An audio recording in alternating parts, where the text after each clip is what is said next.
it's Case, and welcome back to another video. Today we're talking about one of the biggest questions I get asked as someone who lives in a Republican state.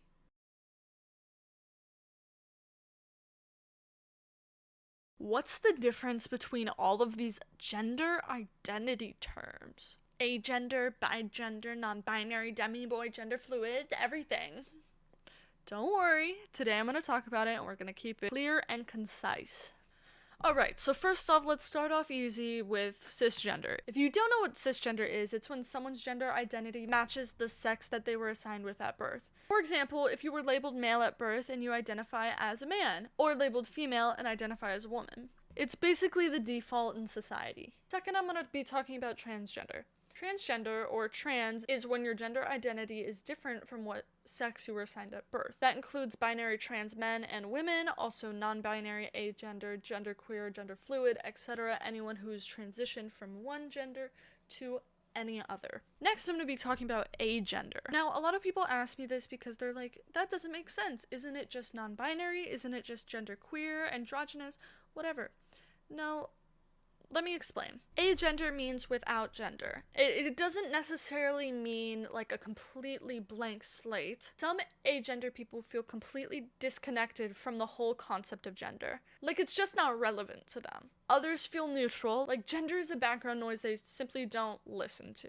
It's not the same as being non-binary just because non-binary is not male or female. Agender is more like opting out of the gender game completely.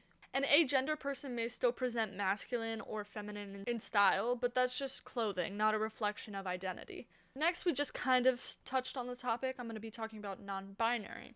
Non-binary is an umbrella term for anyone whose gender isn't strictly male or female. Some non-binary people feel that their gender is in between the two binary genders. Others feel like they're completely outside of the binary altogether. Next, I'm going to be talking about bigender. Bigender people experience two distinct genders. That could mean both at the same time or switching between the two. It doesn't necessarily have to be male and female. It could also be something like demi-boy and demi-girl, non-binary, etc. Now, let's talk about demi-boy, demi-girl, demi-gender. Demi means partial. Demi-boy equals partly identifies as a man, and demi-girl equals partly identifies as a woman. Demi-gender is partially identified to any gender, not necessarily the binary male or female genders. Next, genderqueer. Genderqueer is similar to non-binary, however, actively rejects gender norms and expectations. Some use it to mean a mixed or fluid gender identity. Next, I'm going to be talking about pangender. Pangender people feel connected to many genders at once, or sometimes all genders at once. Androgyne. Androgynous people identify somewhere between masculine and feminine, often a blend of both. That's why it falls under the non-binary umbrella. Now, I'll be talking about boyflux and girlflux. Flux means that the intensity changes. If someone identifies as boyflux, it means their levels in masculinity change from day to day. Same with girlflux. Sometimes very female, sometimes not as much, sometimes closer to the non-binary realm. Last but not least, we're going to be talking about gender fluid. Now, gender fluid is interesting because gender fluid people's genders change over time, sometimes day to day. One day they could wake up and feel masculine, so they could feel like a demi-boy, or they could wake up and feel like a woman, so therefore they are a woman that day. It can happen with any gender and isn't strictly for male, female, non-binary. So I guess the question you might have after watching this video is, what's the takeaway? Why are there so many genders? How do I know which one I fit in? Depending on the way you look at it, it's all how you want to identify yourself. Gender is personal and flexible and not one size fits all. Something that works for one person might not work for you, and that's okay. These labels aren't rules to define how you're supposed to live your life, but more ways to describe your experience and connect to something that feels relatable to you.